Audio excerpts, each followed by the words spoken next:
Welcome to Insights Live. I'm Rebecca Selby, and right now I'm joined by Mercer, Sisson, and Bill Wolfe, the President and Vice President of the Epicor Users Group.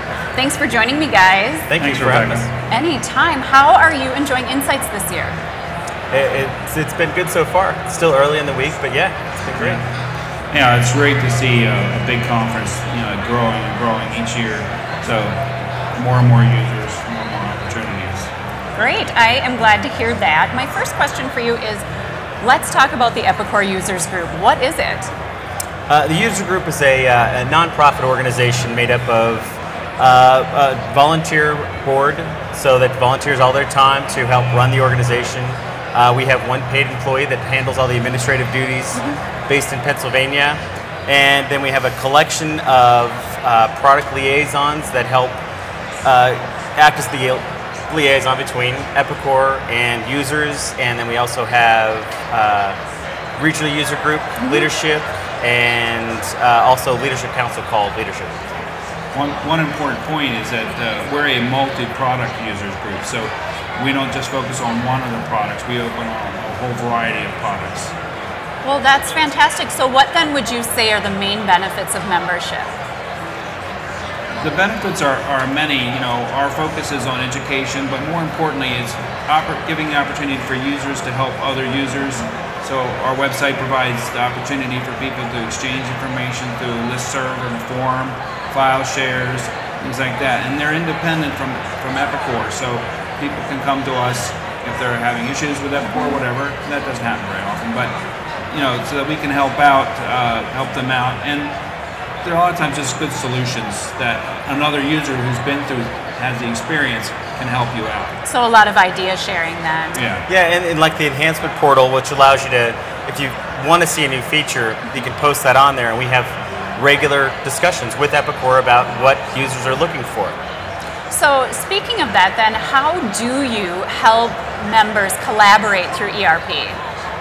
The website has a host of different features that allow that. So we've got blogs for leadership sharing, forums for discussions online that also acts as a listserv, file sharing where they can actually share code reports that they've created with other users. So all of that is easy, a benefit. Yeah. And it sounds like that would be accessible to anyone. Can you tell me about how you're working with groups around the world? Yeah, we have, as Epicor has expanded worldwide, of course, there are now users all around the world. So several years ago, we sort of merged our efforts together with a couple of the groups from the United Kingdom and in the EMEA region. So they kind of formed our first international foray.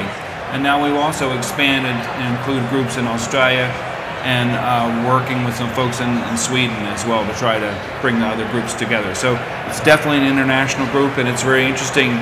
You post a question, you might get an answer at 2 o'clock in the morning from someone in Australia. So it's really exciting to see more and more companies from around the world participating. It sounds like a great way to foster idea sharing. What are you guys looking forward to in 2014?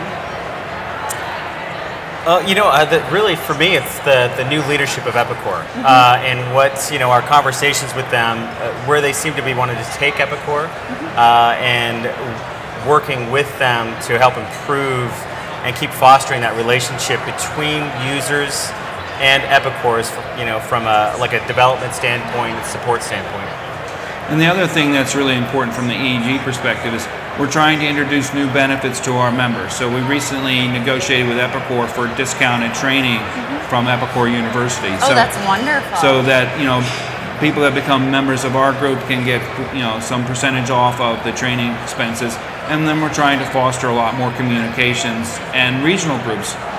These events are great. These annual events are really great, but regional groups meet multiple times a year.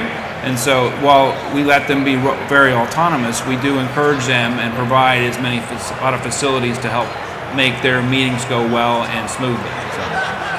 Well, it has been a pleasure sitting down with both of you today. Thanks for joining me. Thank you very much. If you have any questions about the Epicor Users Group or anything that we've discussed today, please visit epicor.com or info@epicorusers.org.